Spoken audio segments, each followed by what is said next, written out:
Hello and welcome my dear students. How are you all? I hope you all are fine and happy with your family.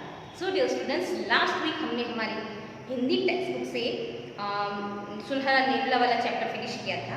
तो आज हम पढ़ेंगे हमारी Hindi text book का ही third chapter गुरु भक्त उपमन्यु। ठीक है, बहुत ही अच्छी सी एक सुंदर सी स्टोरी है, बहुत प्यारी स्टोरी है। किस तरह हमें गुरु की आज्ञा का पालन करना चाहिए। अब आजकल तो बच्चे बहुत कम करते हैं अपने गुरु की आज्ञा का पालन, बट पहले के ज़माने में, पहले के टाइम में बेटा जब ऋषि मुनियों का काल था ना, तो उस समय क्या होता था, उस समय जो अपने पुत्र होते थे ना, राजा महाराजा जो अपने पुत्र होते थे, तो उन पुत्र को कहाँ भेजते थे? राजप्रसाद में नहीं, मतलब महलों में नहीं भेजते थे, आश्रमों में भेजते थे। और आश्रमों में ही उनको शिक्षा दी जाती थी, उनको पढ़ाया जाता था, उनको व्यवहार ज्ञान दिया जाता था। ठीक है, उनका लालन पालन भी वहीं होता था।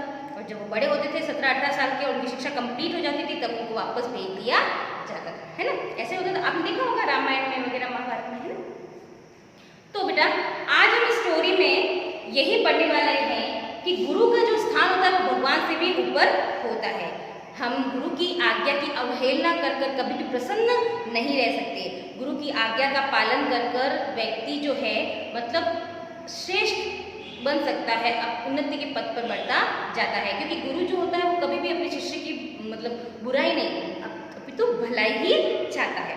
तो बेटा देखिए, ये जो आप बड़े हैं, 8th स्टैंडर्ड में हैं, आप लेसन को मैं लाइन टू लाइन पढ़ाने की वजह से मैं सोच रही हूँ कि मैं आपको ये स्टोरी जो है पूरा अपने शब्दों में एक बार समझा दूँ ताकि आपको समझ में आ जाएगी। ठीक है, और क्वेश्चन आंसर्स तो मैं आपको लिख के भेज ही दूंगी।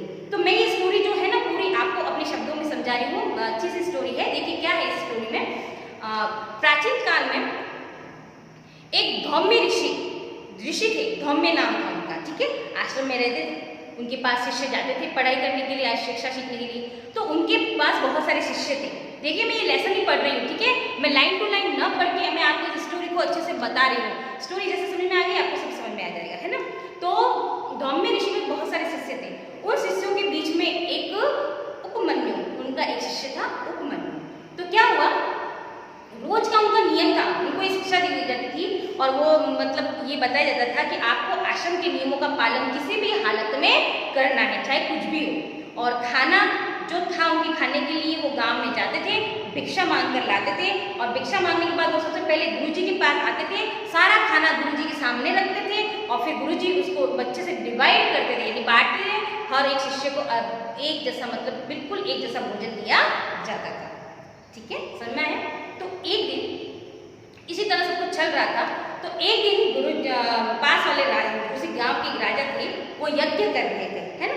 तो गुरुजी ने उपमन्यु को बुलाया, उपमन्यु को बोला कि हे उपमन्यु, मैं तुम्हें काम बताता हूँ कि तुम जाओ, राजा एक यज्ञ कर रहे हैं, तो तुम जाओ उसके महल में और वहाँ पर वो यज्ञ वगैरह जो करते हैं उससे देखो, सीखो।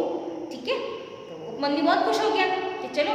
तो वो राजा की तरह वहाँ महल में चला जाता है, राजा के पास बैठ जाता है, यज्ञ वगैरह होता है, सीखता है सब कुछ। ठीक है, और तो फिर थोड़े दिन बाद जब सब कुछ खत्म हो जाता है महल में, वो वापस आता है आश्रम में। तो गुरुजी उसको बुला के कहते हैं, उपमन्यु तुम जाके आ गए महल में? उपमन्यु ने बोला, जी गुरुजी मैं जाके आ गया।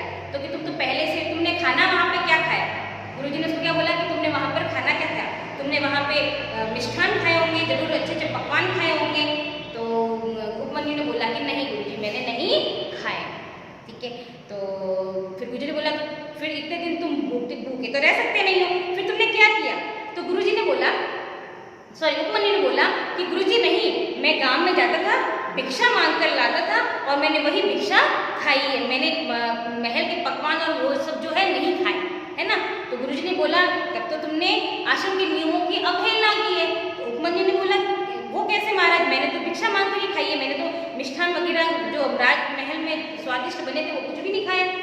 तो गुरुजी ने बोला कि तुम्हें नियम याद नहीं है क्या कि सबसे पहले जब तुम भिक्षा लेकर आते हो तो गुरुजी के चरणों में रखते हो, उसके बाद गुरुजी तुम्हें डिवाइड करके यानी बांट कर देते हैं, तो तुम ये नियम कैसे भूल गए?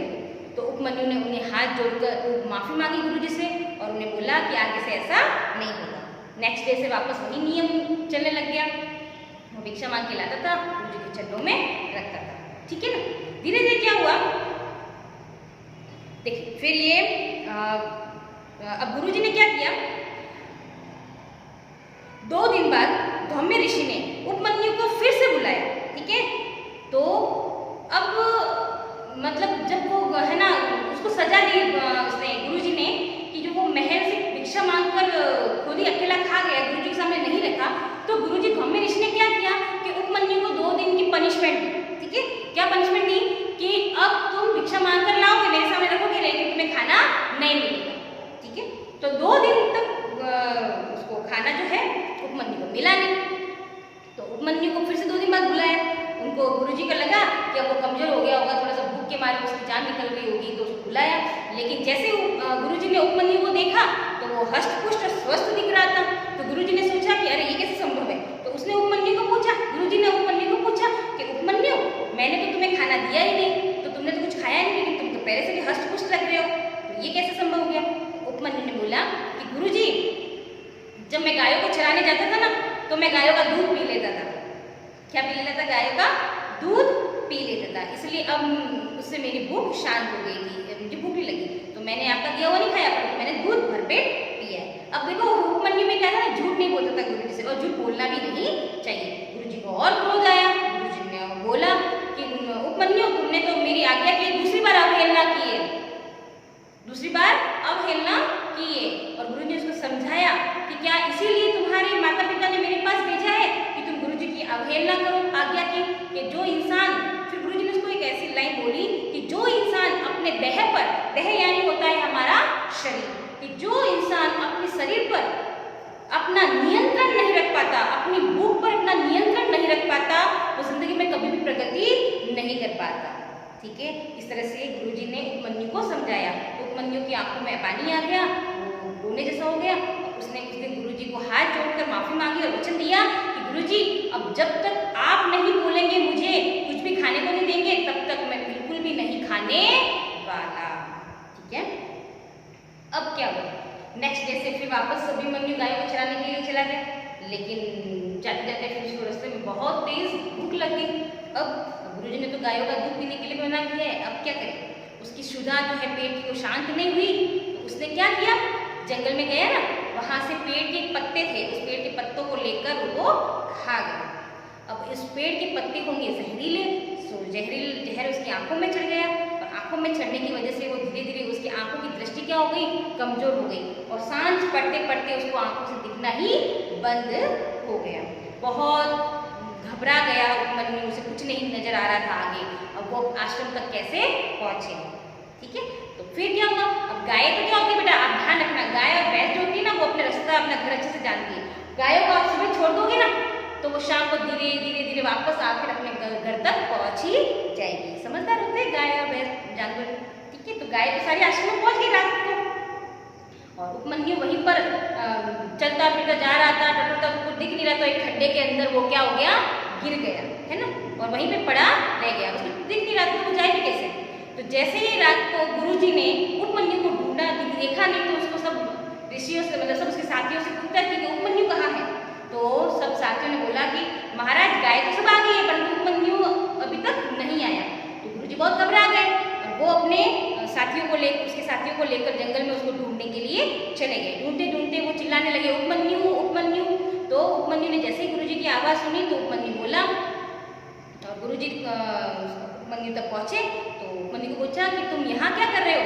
तो कि गुरुजी, मैं जब गायों को चराने आया था तो मुझे बहुत तेज भूख लगी थी, तो उसकी वजह से क्या किया, मैंने एक पेड़ के पत्तों को खा लिया, उसकी वजह से मेरी आंखों की दृष्टि जो है वो चली गई है, अब मुझे कुछ दिख नहीं रहा है, तो मैं आश्रम तक कैसे पहुंचूं। गुरुजी को फिर क्रोध आया कि तुमने क्यों खाए। तो फिर गुरुजी ने कुछ बोला नहीं उसको। गुरुजी ने उसको कहा कि ये तुम्हारी सजा है, आंखों की दृष्टि चली गई, तुम्हारी सजा है, अब तुम इस खड्डे में पड़े रहो, और अब तुम भगवान से प्रार्थना करो, और जब तुम्हारी भगवान प्रार्थना सुनेंगे तब तुम्हारी दृष्टि वापस आएगी, तो तुम खुद अपनी दृष्टि से देखते हुए आश्रम में आना, तब तक तुम्हें कोई भी आश्रम में लेकर नहीं जाएगा। उपमन्यु आश्चर्यचकित हुआ, परंतु उसने सोचा कि ये गुरुजी ने क्या बोल दिया कि गुरुजी अब मेरी परीक्षा लेना चाह रहे हैं, कि ये शायद मेरी परीक्षा का समय है ना। तो अब मुझे भगवान को याद करना पड़ेगा और मेरी दृष्टि को वापस लाना पड़ेगा। इस तरह से उपमन्यु ने आप देखा ना ताप देखा, वहीं पालथी मार के बैठ गया और भगवान की भक्ति में लीन हो गया।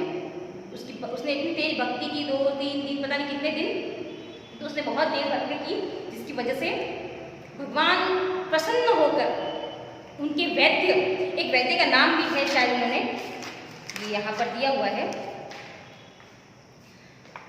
अश्विनी कुमार। अश्विनी कुमार उनके वैद्य का नाम था, देवताओं के वैद्य का। तो देवताओं ने उनके वैद्य अश्विनी कुमार को भेजा, है ना। तो अश्विनी कुमार को भेजा। उपमन्यु ने जैसे उनको देखा, उनको प्रणाम किए। अब अश्विनी कुमार ने एक टिकिया दी, उपमन्यु को क्या दी, एक टिकिया दी और उसको बोला कि ये लो टिकिया और इसको तुम खा लो, तुम्हारी आंखों की दृष्टि आ जाएगी। जैसे उपमन्यु ने उसको पकड़ा, उसे याद आया कि मैं इसे नहीं खा सकता। तो अश्विनी कुमार ने बहुत अच्छे बड़ी नजरों से देखा कि क्यों, मैं तो तुम्हें दे रहा हूँ, देवताओं का हुक्म है और मैं आया हूँ और तुम इसे नकार रहे हो। तो उपमन्यु ने बोला कि नहीं, हमारे आश्रम का नियम है कि गुरुजी ने कहा था कि पहले जो भी तुम्हें कुछ भी खाने को मिले, तुम पहले गुरु के चरणों में लाके समर्पित करना, उसके बाद ही खाना। तो अश्विनी कुमार बहुत प्रसन्न हो गया उसी गुरु भक्ति से और उसने उसको आशीर्वाद दिया और वो अंतर ध्यान हो गया, यानी कि चले गए। ठीक है, तो फिर जैसे उसे टिकिया को पकड़ा, ठीक है, और बस अपनी आंखों में सोचने लगा, ऐसा कहते ही सीधी उपमन्यु की आंखें खुल गई। प्रातः काल का समय, जैसे आंखें खुली ना, प्रातः काल का समय था, यानी सुबह हो चुकी थी, चिड़िया चहचहा रही थी, आकाश में सूरज उग चुका था। मतलब उसको सब कुछ एक सपना लग गया कि ये सब क्या हुआ, ये तो सब सपना था। लेकिन नहीं, वो सपना नहीं, वो हकीकत थी, है ना। मतलब उसकी आंखों की रोशनी वापस आ चुकी थी और टिकिया उसके हाथ में ही बंधी हुई थी, है ना। फिर वो बंधी हुई थी, जैसे उसकी रोशनी आई, वो आश्रम की तरफ दौड़ा और उसने उस खड्डे को भी देखा जिसमें वो खड्डा में वो पूरी रात पड़ा रहा था, यानी कि सब कुछ हकीकत में भी हुआ था। तो रोशनी उसकी वापस आ गई थी बिना टिकिया खाए हुए, है ना। जैसे वो गुरुजी के पास पहुंचा तो गुरुजी ने बोला, उपमन्यु तुम्हारी आंखें वापस आ गई? तो कहे हाँ महाराज। और ये टिकिया, फिर उसने टिकिया को गुरुजी के सामने रख दिया। तो बोले ये क्या है? बोले ये अश्विन कुमार ने मुझे अपनी आंखों के इलाज के लिए टिकिया दी थी कि ये खाऊंगा तो मैं ठीक हो जाऊंगा, इसलिए मैंने नहीं खाया है गुरुजी, मैंने ये आपके सामने समर्पित कर दिया है, आप देंगे तो ही मैं खाऊंगा। इस प्रकार धौम्य ऋषि को आंखों में आंसू आ गए। धौम्य ऋषि ने उपमन्यु की गुरु भक्ति से बहुत प्रसन्न होकर उसको गले से लगा दिया। तो इस तरह से धौम्य ऋषि के लिए उपमन्यु उसका सबसे प्रिय शिष्य बन गया। तो ये है आपकी स्टोरी। आपको समझ में आई ना? देखिए, मैंने ये स्टोरी का एक एक वर्ड अगर मैं पढ़ने जाती तो बहुत लंबा चैप्टर हो जाता, वो बोर भी मारने लगता। ठीक है, बस स्टोरी में जो मैंने बोला है वही स्टोरी में सेम टू सेम है, आपको सारे के सारे आंसर भी मिल जाएंगे, है ना। तो ये है आपकी उपमन्यु, ठीक है, स्टोरी गुरु भक्त उपमन्यु। आई होप आपको ये स्टोरी समझ में आ गई होगी। ओके चिल्ड्रंस, तो मैं इसकी एक्सरसाइज और क्वेश्चन आंसर्स आपको लिख के और आपको सेंड कर दूंगी। ठीक है childrens, have a good day, bye bye.